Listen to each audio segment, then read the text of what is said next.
物业通知我交3年全额物业费，不然就要起诉我。可我已经3年没住了。喂，同志，我要报关。请问您有什么事？丽都物业涉嫌入室盗窃，我的房子在2022年到2024年被非法占用，物业是管理方，他们有重大嫌疑。先生，您是说您的房子被人非法占用了3年？对，物业刚给我开了证明，白纸黑字盖着章，说我欠了3年物业费。先生，欠物业费和非法占用是2个概念。物业物付合同第37条写得很清楚，空私房的物业费按规定只收70%，可他们收了我的全额，说明他们认定房子不是空池的，而是有人住。物业作为管理方，有人非法进入我的房屋，他们不仅没发现、没报关，还正常收了物业费，要么是失职，要么是知情不报。先生，您这个情况，我选择报关，查清楚到底是我房子真被人住了3年，还是物业乱收费。不管是哪一种，都有人要负责。这套房子我收房之后确实没怎么住过，我最后一次进去是去年冬天，那时候没注意有什么异常。现在想想好像哪里不太对，冰箱的灯好像亮着，可我却一直没交过电费。陈先生是吧？是你报的吗？对，是我。你什么时候收的房？2021年12月28号，2022年至2024年整整3年，含计纳金。走吧，去物业办公室聊聊。张姐，你放心，你那个车位的事儿包在我身上，我跟开发商那边熟得很。麻烦你了。嘿，谁呀？进来。那个张姐，我这边有点事先挂了。你好，你好，我是这儿的物业经理，我姓刘，请问有什么事吗？刘经理，这张单子是你们开的？对啊，物业费补缴。你知道他为什么报关吗？报关？哎呀，陈先生，咱们有什么事不能沟通的吗？你说你还报关干嘛？多伤和气。刘经理，我报关的原因很简单，你收了我全额物业费，按照合同第37条，连续空置6个月以上的房屋，经业主确认，物业费按70%收取，可你却收了我100%，说明你认定我的房子不是空置状态。那是。那我问你，这3年谁住在我房子里？陈先生，你说笑了，你那房子一直空着。你怎么知道空着？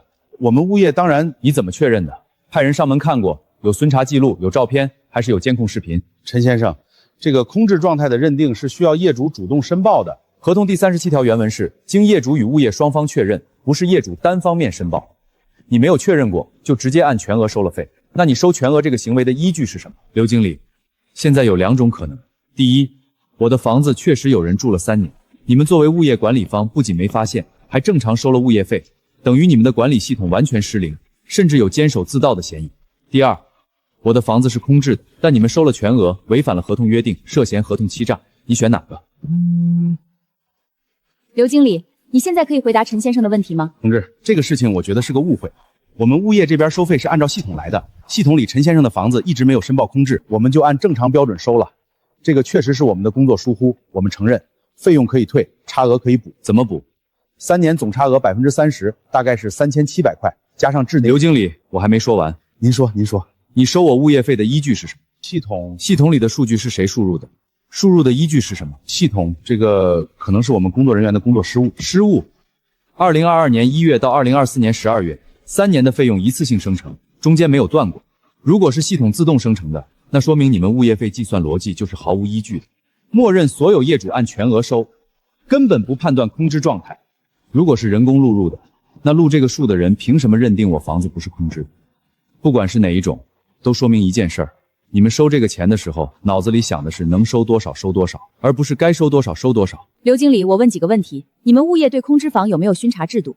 有。巡查频率是多久？每季度1次。那陈先生这套房子这3年，你们巡查了几次？这个巡查记录我需要找一下。行，请您配合一下。这个802的巡查记录好像缺失了。缺失是什么意思？就是可能当时巡查的工作人员离职了，记录没交接。每季度1次，3年就是12次，12次巡查全部缺失。你们物业的档案管理就是这样的。陈先生，这个事情我承认是我们工作不到位，该退的钱我们退，该补的我们补。你看这样行不行？今天这个事情必须给我解决，不然我就去法院起诉你们。那你想怎么样？我要知道这3年到底有没有人进过我的房子。你怎么证明？肯定没人进过。你们连巡查记录都没有，连谁收的费都说不清楚，你怎么证明没人进过？技术组，帮我查一下7号楼802的门禁记录，时间范围2022年1月1日到2024年12月31日。收到。同志，这个业主的门禁记录属于个人隐私，我是业主，我授权他们查取我的门禁记录。方队，7号楼802的门禁记录只保存最近6个月，更早的被覆盖了。电梯监控呢？电梯监控保存3个月，也是覆盖的。刘经理，你们的监控和门禁记录保存周期是多少？这个按照公司规定，监控保存3个月，门禁保存6个月，那之前的记录呢？也覆盖了。那覆盖之前有没有备份？没有。也就是说，2022年到2024年期间，7号楼802的进出记录和监控画面，你们全都拿不出来。那你怎么证明这套房子这3年没有人进出过？方同志，我还有一件事儿。说。去年11月份我进过一次房子，换洗手间的灯效。当时我发现冰箱的灯亮着。冰箱？你冰箱一直插着电？没有，收房之后我把总闸关了。刘经理，你解释一下，业主关了总闸，冰箱的灯为什么会亮？请您配合，如实回答。这个同志，陈先生说他关了总闸，这个事儿我没有办法核实。那就核实，现在就去802现场看。可以。刘经理，你跟我们一起去，不带手机。不带了，反正就在旁边。屋子里的味道不对，不是那种长期没人住的霉味，而是一种像是有人抽过烟，又喷了空气清新剂，两种味道搅在一起，一种奇怪的甜腻。陈先生，你说你去年11月来过？对，换了洗手间的灯块。当时有这个味道吗？没有，当时就是一股灰味儿，很长时间没人的那种。陈先生，你上次来的时候地上有烟灰吗？没有，我不抽烟。陈先生，你上次换灯管的时候，马桶盖是掀开的还是盖着的？盖着的，我记得很清楚，因为当时我还想了一下，盖子怎么是盖着的？一般长时间没人住的房子，马桶盖应该是掀开的，防止发霉。可现在马桶盖是掀开的。刘经理，你能不能解释一下，一个长期没人住的房子，地上怎么会有烟灰？马桶盖怎么会被掀开？方同志，这个我也说不清楚，可能是保洁阿姨进来打扫过。保洁阿姨进业主家里打扫，你们物业阿姨有为什么要这服务吗？没有，同志，你看这个水渍。对，冰箱里的水渍，说明最近有人开过冰箱，而且往里面放过东西，东西拿走了，水还没干透。方同志，你来看，这个电表度数是多少？1172度。我上次来的时候拍过一张照片，去年11月份我来换灯管的时候随手拍的电表箱。864度。也就是说，从去年11月到现在5个月，用了300多度电。刘经理，一个没人住的房子，5个月用了300多度电，你觉得正常吗？陈先生，我实话说吧。别说，你现在说的每一句话，以后都可能作为证据。我建议你先想清楚再说。陈先生，我建议你回去整理一下相关证据，包括购房合同、物业合同、缴费凭证、电表照片这些。明天上午你来派出所做一份正式笔录。这套房子，我建议你暂时不要动里面的东西，保持原样。明白。好。刘经理，你那个系统里肯定还有别家的数据吧？你们物业费收费的逻辑对所有业主都是一样的。我查过了，30%的差额，3年下来整个小区多少户？1200多户，就算只有一半是空置的，你们多收了多少？小陈啊，我听说你报关了。是的，阿姨。那刘经理怎么说？答应给我们退费了吗？我家房子空了大半年，物业费还是一分不少。阿姨，你申报空区了没？我问前台说没有空区申报这个业务。我也是打了3次电话，每次都说要问经理，问了就没下文了。我家楼上那户一直没人住，物业费照样全额收，人家根本不知道可以打折。不是不知道，是物业不告诉你。问前台空置房的事儿，他就装傻。我看物业的收费系统就是默认按全额收，你主动找他们申请空置，他们不拒绝也不批准，就那么拖着，拖到不耐烦了或者忘了，钱就落袋了。这不是某个工作人员的失误，这是系统性的设计。明明说连续空置6个月以上的房屋，业主与物业方确认后，物业服务费按收费标准的70%收取的，最后还是收全额。叔叔阿姨，你们先别着急，既然物业收费不合理，我们就申诉，找专业人员帮助我们争取合法权益，该退的钱让他们一分不少全吐出来。对，申诉。叔叔阿姨们，我眼下还有事，那我就先走了。好好。自房屋交付之日起，第1个月物业服务费由开发商承担，也就是说2022年1月才开始算物业费。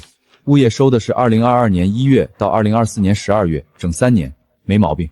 物业费这个事儿，表面上看是3700块的差额，但深层的问题不是钱，也不是某个工作人员的失误，是制度性的欺诈，是系统性的设计。方同志，我整理了一些材料，明天带过去。另外，我建议你们查一下丽都物业的收费系统数据，整个小区都存在同样的问题。对了，今天说的电表那个事儿，我查了一下。802从2022年1月到2024年12月，总用电量是2100多度，这个数字不大不小，够一个冰箱24小时运转，再加偶尔的照明充电，刚好可以一个人偷偷住着，又不会被发现。好，我明白了。来了，坐。这是购房合同复印件、物业合同复印件、缴费单原件、电表照片打印件以及业主群聊天记录截图。这个群里的业主你认识几个？不太认识，就住一个小区，脸熟而已。你能不能帮我联系几个看看？就是聊天记录里说物业费有问题的那几个。可以，我回去在群里问一下。这一条你们合同里写了，但物业没有主动告知你，也没有执行，对吧？对，我从来没有收到过任何关于空置房认定的通知、确认函、电话或者微信，一次都没有。还有一个事儿，我昨晚想了一下，物业费这个事儿可能不只是合同欺诈这么简单。物业的收费系统是跟开发商交付系统连着的，收房的时候所有业主的信息就输入了。如果从一开始他们的系统里就没有空置房这个选项，那说明这个收费模式是开发商和物业在项目交付之前就已经设计好的。你的意思是？我的意思是，这不是一个刘志远能决定的事儿。他能当这个经理，说明他上面的公司丽都物业服务有限公司认可这套玩法，甚至可能这套玩法就是他们公司层面的标准操作流程。陈先生，你这个思路很有意思，但我要提醒你，你现在报的是非法穿入住宅的案子，物业费的事儿可以作为旁证，但不能作为主案。我明白，非法入侵住宅是刑事案件，物业费是民事纠纷，两个案子可以分开处理。对，但非法入侵宅这个案子，物业的配合很重要，门禁记录、监控录像、巡查记录这些都在物业手里。如果他们不配合或者故意销毁证据，不过昨晚我已经让人去物业调取了现有保存期内的所有相关记录，包括最近3个月的监控、最近6个月的门禁记录，以及2022年以来的所有纸质巡查记录。纸质巡查记录他们不是说缺失了吗？我说的是所有，如果他们提供不出来，那就需要他们书面说明缺失的原因，如果说明的原因不成立，那就是故意销毁证据。另外，你那个电表的事儿，我让技术科的同事做了个分析，802在2022年1月到2024年12月期间，用电量呈现出明显的周期性特征。周期性？对，每个月的用电量在50到80度之间，但每年春节所在的那个月，用电量会降到20度以下。2023年春节是1月22日，那个月的用电量是18度。2024年春节是2月10日，那个月的用电量是21度。所以如果有人在你的房子里住，这个人春节大概率不在这里住，可能是回老家了，也可能是去别的地方了。陈先生，我现在需要你回忆一件事，你去年11月进房子的时候，有没有发现任何不属于你的私人物品？我当时只待了10几分钟，换了灯管就走了，没仔细看。那你最后一次进房子在去年11月之前是什么时候？2022年夏天，具体几月记不清了，大概是7、8月份。那时候我回去拿过一份文件。当时房子是什么状态？正常，没人住过的样子。冰箱是关的，总闸是关的，马桶盖是掀开的，地上没有烟灰。也就是说，从2022年夏天到2023年年底，你完全没有进去过？对，大概1年半的时间。这1年半的时间里，你有没有收到过任何关于你房子的异常通知？比如物业打电话说漏水了、着火了、有陌生人了？从来没有。陈先生，我现在有一个初步的判断。你说？有人在2022年下半年到2023年之间的某个时间点进入了你的房子，并且断断续续的住了下来。这个人对房子的使用频率不高，可能只是偶尔来过夜或者临时落脚，所以用电量不大，物业也没有发现异常。然后呢？然后到了2024年下半年，这个人的使用频率开始增加。你去年11月进去的时候，可能正好赶上他不在，但最近这几个月他明显用的更多了。你冰箱里的水渍、地上的烟灰、掀开的马桶盖都是证据。这个人是谁？这个问题需要你来回答。这个人肯定不是小偷，小偷不会在一个房子里断断续续住1年半，也不是流浪汉，流浪汉不会只在春节那几天离开，甚至他对房子的使用是有规律、有节制的，甚至是小心的。对了，我想起来了，2023年秋天，大概9月份，我收到过一条短信。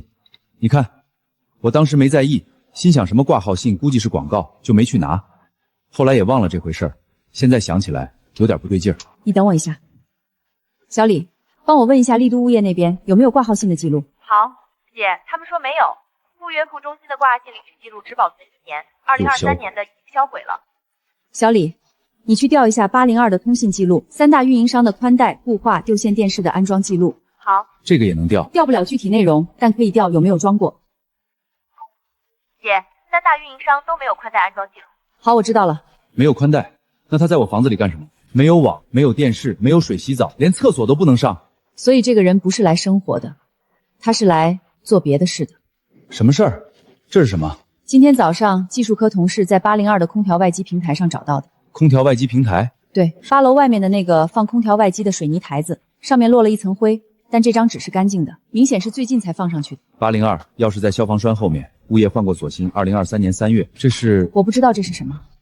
但我可以告诉你一件事：2023年3月，丽都物业对7号楼所有房屋的门锁进行过一次统一更换，理由是为了提高安全性。换锁芯？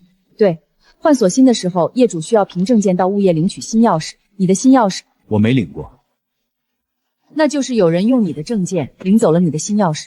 物业根本没通知我，有可能直接把钥匙给了别人。那张写在纸上的字，可能是某个人留给另一个人的信息。方同志，消防栓后面的钥匙还在吗？我们去看过了，消防栓后面什么都没有。那被人拿走了。方同志，我还有一个问题。你说2023年3月换锁芯这件事儿，物业发通知了吗？发了，说是在业主群里发过。我在那个群里，但我没收到过这条通知。你确实没收到，这是为什么？有2个可能：第一，物业发通知的时候把你漏了；第二，他们故意没发给你。我更倾向于第2种可能。陈先生，咱们今天先聊到这儿，我找分析科和技术科的同志们开个会。好，那你先去忙。方同志说他们已经检查过了，什么都没找到。可为什么我能找到钥匙？这意味着有人在我来之前把钥匙放了回去。到底会是什么人呢？来一瓶水。你们店门口有监控吗？有啊，那里能保存多久1个月吧。怎么了？没什么，谢谢。标签字迹是打印的，不是手写的。这种标签打印机，物业办公室有一台，所以这把钥匙的标签大概率是物业打的。方同志，我在消防栓后面找到了一把802的钥匙，标签是物业的标签。你站在那儿别动，我马上到。我在小区门口的便利店旁。好。标签打印机，物业常用的那种。对，刘志远桌上有一台。陈先生，从现在开始，你暂时不要回802了，因为现在这个案子已经不只是非法出入了。有人在你求助之后还回到现场放了这把钥匙，这说明什么？你能明白吗？说明有人一直在盯着这个案子。对，而且这个人知道你向我们求助了，知道我们去过802，知道我们会检查消防栓，但他还是去放了这把钥匙，这说明他不怕被我们发现。方同志，我还有一件事要告诉你。说。2023年9月那封挂号信，我怀疑是法院传票。为什么这么想？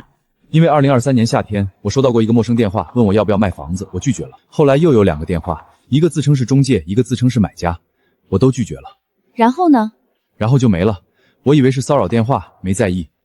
但现在回想起来，如果有人在我不在场的情况下伪造了我的证件，去物业领了钥匙，进了我的房子，那他们会不会也伪造了我的签名，去做了什么我不知道的事儿？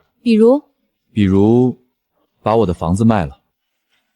陈先生，你现在马上去不动产登记中心查一下你的房子有没有被抵押或者过户。现在？就现在，我陪你去。前方500米，请靠左行驶。你好，我想查一下名下房产的信息。证件。怎么了？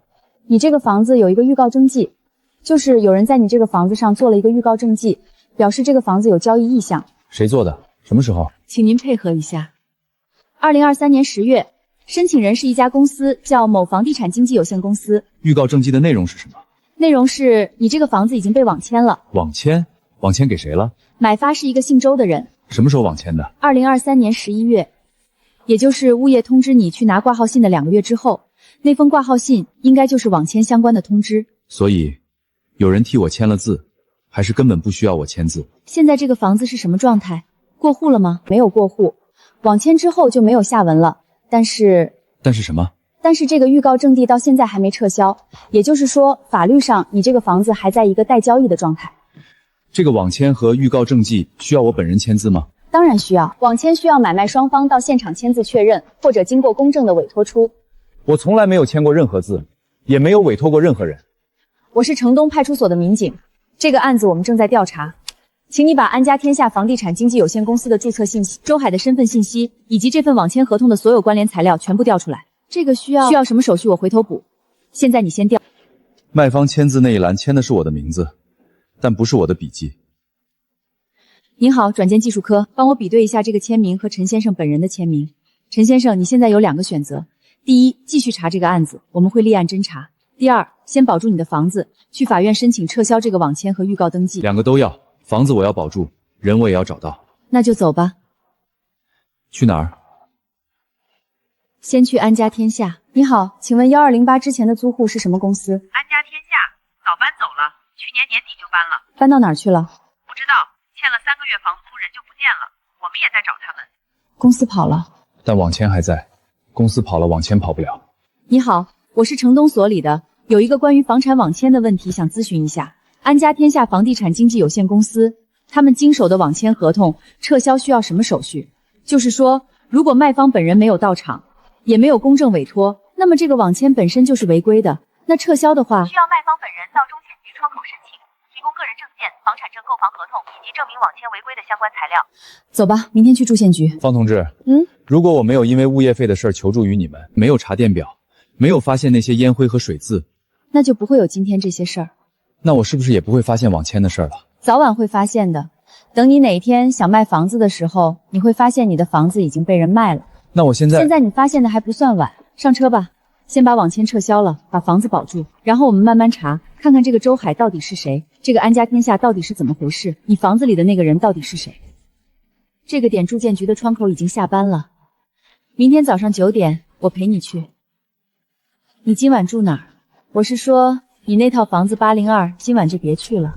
我知道了，回我租的那个房子，某某房地产经纪有限公司，成立于2021年3月，注册资本100万，法制代表赵某，持股比例100%，无参保人数，公司经营异常，2024年6月被吊销营业执照。也就是说，在我房子被网签之后，这家公司就没了。小区里1000多户，空虚的房子不止我一家，为什么偏偏选中802？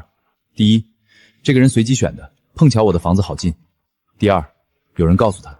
什么人知道我的房子空着，知道我的钥匙在哪？只有物业的人。方同志，我认为只有物业的人才有可能将我房子空置的信息泄露出去。这个方向我们已经在查了，明天上午你来所里，我告诉你进展。明天早上9点，我先去一趟住县局，再过来所里。我把你的材料送来住县局门口。好。这是你房子的产证复印件、身份证复印件、购房合同复印件，还有报案回照。等会儿去窗口申请撤销网签时，你把这个资料交给工作人员。好。你好，我要申请撤销我房子上的网签和预告登记。先生，你这个网签的撤销需要买方包某也到场，或者提供他同意撤销的书面证明。我找不到这个人。那这个就比较麻烦了。按照流程，单方面撤销需要提供证据，证明网签是在你不知情的情况下办理的。我有报案回周，已经立案了。这个案子我们正在调查，住建局这边能不能先出一个临时冻结的措施，就是暂时冻结这个房子的所有交易状态，防止在调查期间发生过户。我问一下上级领导，对，卖方并不知情。领导说可以。我们先做一个交易限制，你的房子暂时不能网签，不能过户，不能抵押，但正式的撤销还是要等找到周某或者法院判决。行。走，回所里，我跟你说说刘经理的事。刘经理旁边这个人是谁？他姓孙，是刘经理的小舅子。小舅子？对，2022年之前，孙某在一家搬家公司打工。2022年3月，他注册了一个自己公司，叫某某家政服务有限公司，注册资本50万，法人代表孙某，成立日期2022年3月15日，注册地址，这个地址怎么这么眼熟？城南创新大厦1210屋，就在某某家政服务有限公司隔壁，差2个门。两家公司注册在同一层楼，一家是做房产中介的，一家是做家政服务的，一个是卖房子的，一个是拿着钥匙进别人家房子。这是丽都物业2022年以来的保洁外包合同。丽都物业把小区的一部分保洁工作外包给了某安新家政。对，2022年4月签订的合同，合同期2年。某安新家政负责7号楼、8号楼、9号楼的日常保洁。我的房子在7号楼，也就是说孙强的人有正当理由进出7号楼的每一套房子。对，保洁阿姨手里有每层楼消防通道的钥匙，也有每套房子门口的密码盒的密码。密码盒？你们小区每户门口都有一个密码盒，里面放着备用钥匙。物业规定的用符是方便业主忘记带钥匙的时候应急，但密码是统一的，每个单元的密码都一样。7号楼1单元的密码是1234，1234这4个数字，任何一个保洁阿姨都知道，任何一个在物业工作过的人都知道，任何一个从物业工作人员嘴里套出话来的人也知道。方同志，你现在怀疑谁？陈先生，我现在不是在跟你讨论怀疑谁，我是在跟你讨论证据链。证据链？对，现在我们手里有的证据是：第一，你的房子被人非法进入了；第二，你的房子被违规网签了；第三，某安家天下和某安新家政注册在同一层楼；第四，刘志远的小舅长孙强是安新家政的法人；第五，安新家政有你们小区所有楼层的钥匙和密码。但是这些东西加在一起，只能说明有关联，不能说明有犯罪。那需要什么？需要一个人，一个直接经手的人，一个能把这些线头全部穿起来的人。你哪位？我叫李小军，我之前在安心家政干过。你说。我听说你在查802。你听谁说的？不用管我听谁说的，我就问你一件事，你是不是在找谁进了你的房子？是。晚上7点，城城南汽车站对面的面馆，你来，我告诉你。喂，好，您所拨打的电话已关。李小军，安心家政的前员工，你别一个人去，我安排人。他说7点，现在6点半了。那我们一起去。城南汽车站对面的面馆，你知道那个地方吗？知道，挺偏的一个小馆子。正好，偏一点好办事。陈远，是我。坐吧。你说吧。我2023年在安心家政干了8个月，主要是做保洁，7号楼、8号楼、9号楼。2023年秋天，具体几月我记不清了。孙强就是我老板，他让我单独去打扫802。单独？对，平时都是2个人一组，但那一次他说让我一个人去，还说进去之后把客厅的窗帘拉上。我当时觉得奇怪，802一直是空房子，我们都知道的，平时打扫空房子不用拉窗帘。那你拉了吗？拉了。然后呢？然后我在客厅打扫的时候，发现茶几上有个烟灰缸，烟灰缸里有烟头，空房子里有烟头，我当时就觉得不对劲，但我没敢问孙强，他这个人脾气不好，问多了会骂人。后来呢？后来我又去了几次802，每次都是我一个人去，每次孙强都让我拉窗帘，每次去茶几上都有烟头。有一次我还看到地上有外卖盒子。外卖盒子？什么外卖？就是那种麻辣烫的盒子，红色的，上面有订单小票，但我没敢看，我怕孙强知道我发现了之后把我开了。那时候我刚结婚，老婆怀孕了，需要这份工作。那你现在为什么来找我？因为我听说有人在查802的事，我就猜到你已经发现了。我老婆说，如果我不说出来，以后出了更大的事儿，我也会被牵连。陈哥，我不是坏人，我就是个干活的。你把孙强的电话、牌号、住址，你知道的都写下来。孙强每个周二晚上会去城北的一个麻将馆打牌，那个麻将馆在人民路的巷子里，没有招牌，门上贴着一个福字。谢谢你，李小军。陈哥，你能不说是谁告诉你的吗？能。李小军，你是个好人，你老婆说的对。孙强，果然是他。方同志，李小军说的那些事儿，拉窗帘、烟头、外卖盒子，能作为证据吗？能，但需要佐证，光凭他一个人的口供不够。那怎么办？先回去，明天周二。周二，孙强去打麻将的日子。你们是谁？为什么抓我？孙强，对吧？抓的就是你，把人带回去。回去好好交代就没事了。坐。孙强交代了一些事儿。他说什么了？他说，2023年8月，刘志远找他说有一套房子需要照看，就是802，每个月给孙强2000块。2000块？对。孙强说，他一开始以为就是普通的照看空房子，但后来他发现刘经理让他去802的频率越来越高，从1个月1次变成2周1次，后来变成1周1次。刘志远为什么要频繁让人去802？孙强说他问过，刘经理的回答是业主在国外不放心房子，让帮忙多看看。业主在国外？我这个业主怎么不知道自己在国外了？所以这个刘经理是骗了孙强说你在国外。孙强有没有说他去过多少次802？他说记不清了，大概20多次，每次去他都会在房子里待一会儿。待一会儿干什么？抽烟，有时候叫外卖。他说反正房子空着，业主在国外，没人知道。孙强还交代了一件事，2023年11月，刘经理让他去物业办公室拿一样东西。什么东西？一封信，挂号信。看来就是那封我没去拿的挂号信。对，孙强说刘经理让他去拿那封信，然后什么？然后让他把那封信交给一个人。谁？周海。难道孙强认识周海？不认识。他说刘经理给了他一个电话号码，让他打过去，约在小区门口见面。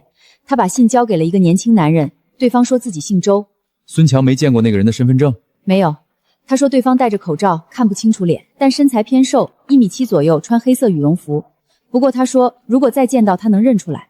陈先生，现在事情已经清楚了，刘经理把802当成了一个工具，一个他可以随意进出的，没人知道的，可以用来做各种事情的空间。他会用来做什么呢？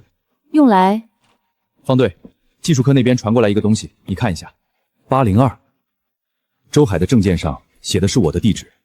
这技术科在数据库里比对的时候发现的。周海在2023年12月补办过一次证件，补办的时候他登记的住址就是你的房子。他怎么做到的？有2种可能，第一，他伪造了你的房产证，证明他住在802；第二，有人给他开了证明。能开这种证明的只有物业。看来刘经理不仅让人进了我的房子，还把一个人的户口或者说身份信息安在了我的房子上。这个事情太大了，大到超出了我们的想象。那是什么？是诈骗，是有组织、有预谋的房产诈骗。刘经理、孙强、周海、某安家天下这些人是一条链，你的房子是他们选中的猎物。方同志，周海这个人你们现在能找到吗？正在找，证件信息是真实的，但登记的地址是你的房子，他实际住在哪儿还需要查。如果他用我的地址办了身份信息，那他是不是也可以用我的地址办别的东西？比如信用卡、贷款、营业执照、手机号，一个地址可以绑定很多东西。你去查一下你的征信报告，现在就去。您好，我要查询个人信用报告。还好这些都没问题，但是有查询记录，你看，2023年12月贷后管理，2024年1月审批成功，2024年2月某小额贷款有限公司贷款审批，3条查询记录都不是我查的。贷款审批，有人用你的身份信息申请过贷款，但最后没有批下来，对吧？对，没有成功放款的记录，但是这些查询记录会留在你的征信报告上，其他金融机构看到这些查询记录，可能会影响你的信用评估。谁查的？能查到吗？查不到具体的申请人，系统里只记录了是哪家机构、什么时间、什么原因查的。这3家机构我们回去查。陈先生，上车吧，还有一件事要跟你说。什么事？上车说。昨天晚上孙强交代完之后，我们又问了刘经理，他认了？没有全部认，但有些事他解释不了。比如为什么802的巡查记录全部缺失？他说是工作人员疏忽，但我们调了其他楼层的巡查记录，都在，只有7号楼1单元802到812这几户的记录有问题。这几户有什么特别的？8户全部是空置房，是业主不常住的房子，是物业费按全额收，但审查记录恰好缺失的房子。方同志，你的意思是？我的意思是，你不是唯一的受害者。这几户的业主你们都联系了吗？联系了一部分。803的张建国人在 A 市，1年回来1、2次。他说他从来没注意过物业费的事儿，都是自动扣款。808的王建军人在国外，房子交给中介托管了。809的赵丽华房子租出去了，但租客说这几年一直有人敲门问房子卖不卖。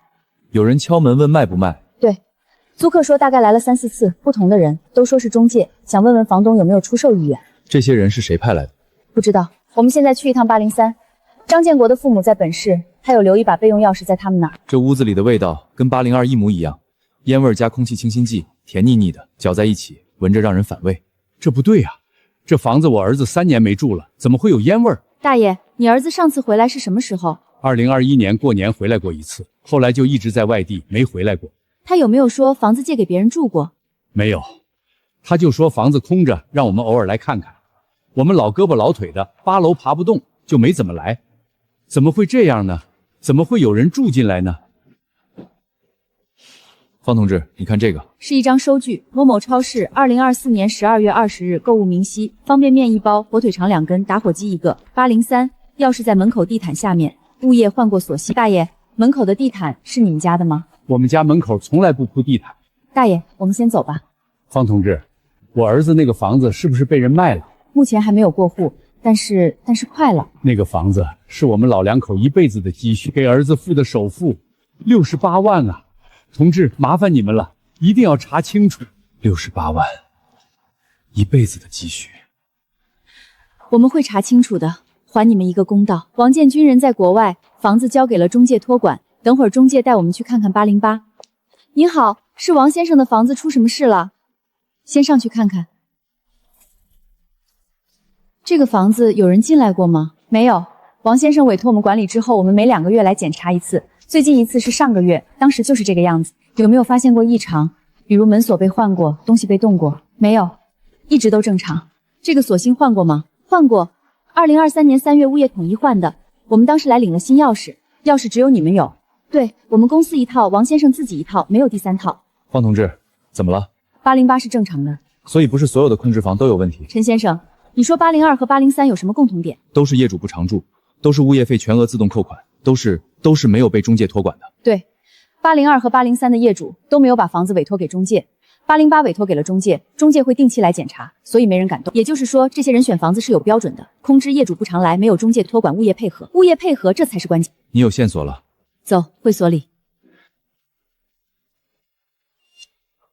喂，陈哥，我是李小军，方便说话吗？方便。陈哥，我想起来一件事儿。什么事儿？ 2023年冬天，有一次我去802打扫，看到客厅里坐着2个人，两个人谁？一个是孙强，另一个我不认识，是个年轻男的，大概25、6岁，瘦高个，戴眼镜。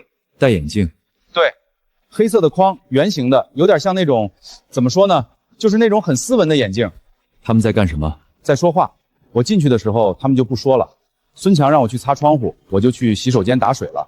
等我出来的时候，那个戴眼镜的男的不见了。你听到他们说什么了吗？没听全，就听到一句，那个戴眼镜的说房产证的照片拍好了。然后呢？然后就没有了。那天打扫完我就走了。后来我想想觉得不太对劲，就留了个心眼。我趁孙强不注意，在客厅的窗帘夹缝里藏了一个旧手机，没有卡的，但能录音。你说什么？我藏了一个旧手机在窗帘夹缝里，充满电，开了录音模式，能录大概6个小时。我本来想下次去的时候拿出来看看录到了什么，但后来我就被辞退了，那个旧手机就没来得及拿回来。陈哥，那个手机可能还在窗帘夹缝里，如果还没被发现的话，里面可能有录音。李小军，你为什么不早说？我怕孙强知道是我放的，我怕他找我麻烦。陈哥，我不是坏人，我就是个干活的。我知道了，谢谢你。陈哥，你别跟别人说是……我知道，我不说。怎么了？李小军刚才打电话来说，他在802的窗帘夹缝里藏了一个旧手机，开了录音，可能录到了一些东西。现在还在？他说没来得及拿回来，应该还在。走，现在去802。你在外面，我们进去找。找到了，在窗帘夹缝里，塞得很深，不过手机没电了。回去看看能不能恢复数据。小赵有信心恢复吗？电池亏电了，但存储芯片应该没问题，我们可以试试。多久能出结果？最快明天。走。李小军最后一次用那个手机是2024年1月初，之后手机一直没关，但电量耗尽了。在电量耗尽之前，他可能又录了几天，但后来的新录音会覆盖掉最早的录音，也就是说，最早的那部分可能没了。对，但2023年12月底到2024年1月初这几天的录音还在，大家可以听一下。孙哥，这个房子的房产证你拍了吗？拍了，给我看看。急什么？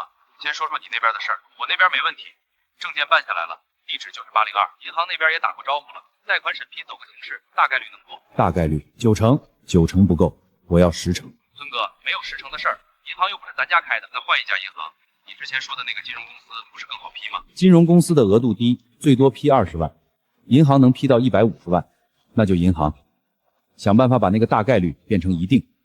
那需要更硬的材料，光有证件和房产证不够，最好能有业主本人的委托公证书。业主本人在哪儿？你知道的，在国外啊。那不就结了？他又回不来。但是公证处要视频核验，除非找人冒充。只有这些了，其他的录音被覆盖了。陈先生，这个案子比你当初报的非法侵入要复杂得多。我们现在基本可以确定，这是一个有组织的房产诈骗团伙，涉及到物业管理人员、房产中介、家政公司、贷款中介等。他们选择的房子都是符合空置，没有托管，业主不常回来，物业配合这些条件的。陈先生，目前你已经撤销了网签，冻结了交易，随后我们还需要你配合继续提供证据。